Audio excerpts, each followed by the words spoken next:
Hello, ഞാൻ വീണ്ടും വന്നിരിക്കുകയാണ്. ഒറ്റമന്ദാരം ഭാഗം 2. എത്ര നേരം അവിടെ ഇരുന്ന് കരഞ്ഞെന്നോ എപ്പോ എണീറ്റു പോയെന്നോ അവൾക്ക് അറിയില്ലായിരുന്നു. വീട്ടിലെത്തിയതും മുറിയിൽ കയറി കിടന്നു. നീല വീട്ടിൽ തിരിച്ചു വന്നെങ്കിലും അടുക്കളയിലേക്ക് കാണാഞ്ഞ് മുറിയിലേക്ക് അന്വേഷിച്ചെത്തിയതായിരുന്നു അവളുടെ അമ്മ. നീല, വന്നപാട് കിടക്കാ കുട്ടിയെ, കയ്യും കാലും കഴുകി വന്ന് കാപ്പി കുടിക്കൂ എന്ന് പറഞ്ഞു തിരിഞ്ഞവർ വീണ്ടും അവളുടെ അടുത്ത് വന്നിരുന്നു. വയ്യേ അമ്മയുടെ കുട്ടിക്ക്? എന്താടാ, എന്ത് പറ്റിയടാ നിനക്ക്? വാതോരാതെ സംസാരിക്കുന്നവൾ ഒരു ഭ്രാന്തിയെ പോലെ ഏങ്ങിക്കരഞ്ഞ് കിടക്കുന്നത് കണ്ട് നെഞ്ചു വിങ്ങി അവർ ചോദിച്ചു. എനിക്ക് നന്ദേട്ടനെ ഇഷ്ടം അമ്മേ. അമ്മ ഒന്ന് പറയാവോ എനിക്ക് വേണ്ടി? ഞാൻ പറഞ്ഞിട്ട് നന്ദേട്ടൻ കേൾക്കുന്നില്ല, എന്നെ മനസ്സിലാക്കുന്നില്ല. നിളയ്ക്ക് നന്ദേട്ട ഇല്ലാണ്ട് പറ്റില്ല അമ്മേ, നിള ചത്തു പോവും. ഞെട്ടിപ്പിടഞ്ഞവർ എഴുന്നേറ്റു.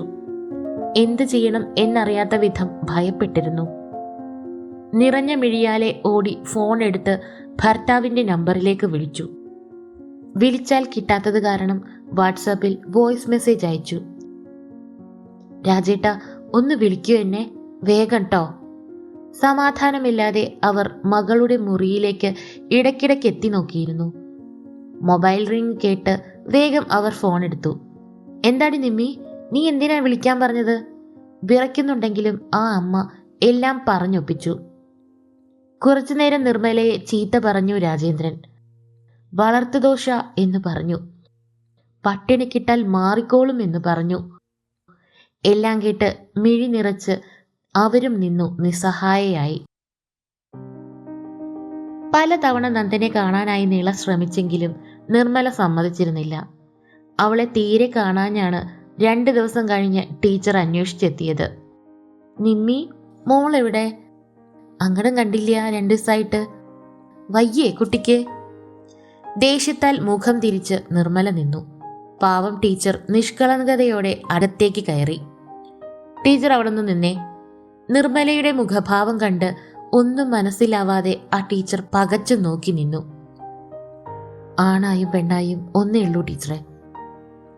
ആ മനുഷ്യൻ അന്യനാട്ടിൽ കിടന്ന് മരിച്ചു പണിയെടുക്കുന്നത് അതിനാ.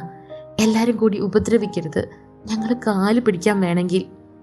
നിമ്മി, എന്തൊക്കെയാ നീ പറയണത്? എന്താ കുട്ടി ഉണ്ടായത്?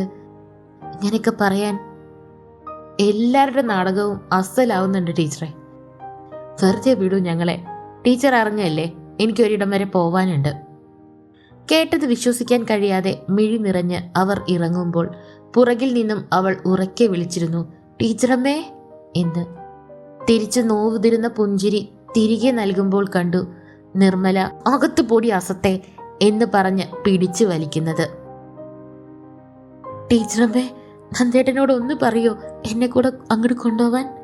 പൊന്നുപോലെ ഞാൻ നോക്കിക്കോളാന്ന്. എനിക്ക് നന്ദേട്ടനെ കാണാണ്ട് പറ്റണില്ലാന്ന്. അപ്പോഴേക്കും നിർമ്മലയുടെ കൈ അവളുടെ മുഖത്ത് വീണിരുന്നു. അതേറ്റു നിലത്ത് വീണവളെ കടന്നു വന്ന് ടീച്ചറുടെ മുന്നിൽ വാതിൽ കൊട്ടിയടച്ചിരുന്നു നിർമ്മല. കേട്ടതൊന്നും വിശ്വസിക്കാനാവാതെ തളർന്നിരുന്നു ടീച്ചർ. പിന്നെ മെല്ലെ വേച്ച് വീട്ടിലേക്ക് നടന്നു. അമ്മേ!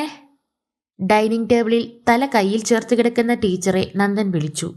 സ്വപ്നത്തിൽ നിന്നെന്ന വണ്ണം ടീച്ചർ എഴുന്നേറ്റിരുന്നപ്പോൾ നന്ദൻ ശരിക്കു കണ്ടിരുന്നു ചാലിട്ടൊഴുകിയ മിഴികൾ. ഉള്ളു പിടഞ്ഞവൻ അമ്മയുടെ അരികിലെത്തി. എന്ത് പറ്റി അമ്മേ? എനിക്കറിയാം, ആ ബ്രോക്കർ അച്ഛനോട് പറഞ്ഞത് ഞാൻ കേട്ടു. പെൺകുട്ടിക്ക് ഈ ബന്ധം. ഞാനത് പ്രതീക്ഷിച്ചതാ അമ്മേ. നമ്മൾ മതി.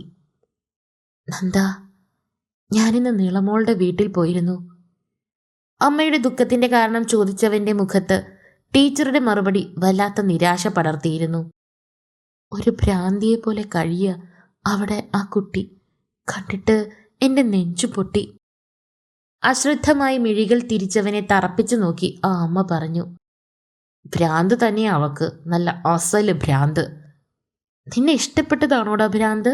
അച്ഛനോട് അമ്മ പറയട്ടെ നന്ദ, ഒന്ന് രാജേന്ദ്രനോട് സംസാരിക്കാൻ. അമ്മ ഇത് എന്തറിഞ്ഞിട്ടാ? അവളുടെ പ്രായത്തിൻ്റെ ഇതെല്ലാം. ഈ പുതുമയൊക്കെ പോയി കഴിയുമ്പോൾ അവളിലെ ഇഷ്ടമൊക്കെ പോവും. പിന്നെ തലയിലെടുത്തു വെച്ച ബാധ്യതയോർത്ത് വെറുപ്പാവും. ഇല്ല കേട്ടോ, എനിക്ക് ഈ ജന്മം വെറുക്കാൻ പറ്റില്ല നന്ദേട്ടാ. രണ്ടുപേരും തിരിഞ്ഞു നോക്കി. വാതിൽക്കൽ നിന്നിരുന്നു നീള. അല്ല, അവളുടെ നിഴൽ മാത്രം. അത്രയ്ക്ക് മാറിയിരുന്നു. കൺതടങ്ങളിൽ കറുപ്പ് മൂടിയിരുന്നു. മുടിയൊക്കെ പാറിപ്പറന്ന്. മോളെ, നീ എങ്ങനെ? അമ്മ കാണാണ്ട് വന്നതാ നന്ദേട്ടാ. എന്നെ ഭാര്യയായി കാണാൻ വയ്യാച്ച വേലക്കാരിയുടെ സ്ഥാനത്ത് കണ്ടാ മതി കേട്ടോ. ഈ കയ്യാലെ ഒരു താലി ഈ കഴുത്തിലൊന്ന് കെട്ടിത്തന്നാ മാത്രം മതി. എന്റെ നന്ദേട്ടന്റെ താലി ഈ ശ്വാസം നിൽക്കണ വരെ ഞാൻ കൂടെ ഉണ്ടായിക്കോളാം. നിർത്തടി നിന്റെ ഭ്രാന്ത്. ഇറങ്ങിക്കോ എൻ്റെ വീട്ടിൽ. ടീച്ചറമ്മേ, ഒന്ന് പറയൂ എൻ്റെ നന്ദേട്ടനോട്, ഇങ്ങനെയൊന്നും എന്നോട് പറയില്ലേന്ന്. ഞാൻ മരിച്ചു പോകുമെന്ന്. നിലത്തേക്ക് തളർന്നു വീണിരുന്നു അവൾ. ടീച്ചർ ഓടിച്ചെന്നപ്പോഴേക്ക് നിർമ്മല എത്തിയിരുന്നു. എന്ത് കൈവശം നിങ്ങൾ എൻ്റെ കുട്ടിക്ക് കൊടുത്തേ എന്ന് പറഞ്ഞ് ബലമായി അവളെ പിടിച്ചു വലിച്ചു കൊണ്ടുപോയിരുന്നു. പോകാൻ സമ്മതിക്കാത്തവളെ അടിച്ചും അവർ വലിച്ചു കൊണ്ടുപോയിരുന്നു. എന്താ ഇതൊക്കെ ലക്ഷ്മി എന്ന് ചോദിച്ചു വന്ന മാഷോട്, എനിക്കൊന്നും അറിയില്ല മാഷേ എന്നും പറഞ്ഞ് കണ്ണു തുടച്ചവർ അകത്തേക്ക് നടന്നു. എല്ലാം കണ്ടും കേട്ടും നന്ദനും. 2 ദിവസത്തിനകം രാജേന്ദ്രനും എത്തിയിരുന്നു. ആദ്യം സ്നേഹത്തോടെയും പിന്നെ കാർക്കശ്യത്തോടെയും ഭേദ്യം ചെയ്തും ഒക്കെയാൾ അവളെ പിന്തിരിപ്പിക്കാൻ ശ്രമിച്ചുകൊണ്ടിരുന്നു. ഒടുവിൽ അവളെ നഷ്ടപ്പെടും എന്നായപ്പോൾ ആ അച്ഛൻ അവളുടെ മുന്നിൽ തോൽവി സമ്മതിച്ചു. മകൾ സ്വയം തീരുമാനിച്ചുറപ്പിച്ച ജീവിതം അപൂർണമാകും എന്നറിഞ്ഞും തലകുനിച്ച് സോമശേഖരൻ മാഷിന്റെ വീട്ടിൽ ഒരു കല്യാണാലോചനയുമായി ചെന്നു. വിശ്വാസം വരാതെ മാഷ് അയാളെ നോക്കിയിരുന്നു. എൻ്റെ മോളെ ഞാനിവിടെ ഏൽപ്പിക്കുക. കൊല്ലുകയോ വളർത്തുകയോ എന്താന്ന് വെച്ചാൽ ചെയ്തോളൂ. ഇനി എനിക്ക് വേണ്ട അവളെ. ഈ മനസ്സിൽ അവള് എന്നേ മരിച്ചു കഴിഞ്ഞു. അതും പറഞ്ഞ് മിഴി തുടച്ചിറങ്ങുന്ന ആ മനുഷ്യന്റെ ഹൃദയവ്യഥ മനസ്സിലാക്കി മാഷ് നോക്കി നിന്നു. കണ്ണിൽ നിന്ന് മറയുന്നത് വരെ ആ പിടയ്ക്കൻ അച്ഛൻ്റെ മനസ്സോർത്ത് ദീർഘമായി ഒന്ന് നിശ്വസിച്ചു. തിരിഞ്ഞപ്പോൾ നന്ദൻ അവിടെ ഉണ്ടായിരുന്നു, ദേഷ്യത്താൽ ചുവന്ന മുഖത്തോടെ. തുടരും. നിങ്ങൾ ആദ്യമായിട്ടാണ് ഈ ചാനൽ കാണുന്നതെങ്കിൽ ദയവായി സബ്സ്ക്രൈബ് ചെയ്യുക. തൊട്ടടുത്ത് കാണുന്ന ബെല്ലൈക്കൺ കൂടി പ്രസ് ചെയ്താൽ ഞങ്ങളിടുന്ന പുതിയ കഥ നിങ്ങൾക്ക് നോട്ടിഫിക്കേഷനായി ലഭിക്കും.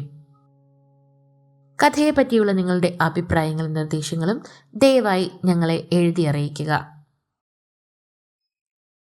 അടുത്ത ഭാഗവുമായി വരുന്നത് വരേക്കും ബൈ.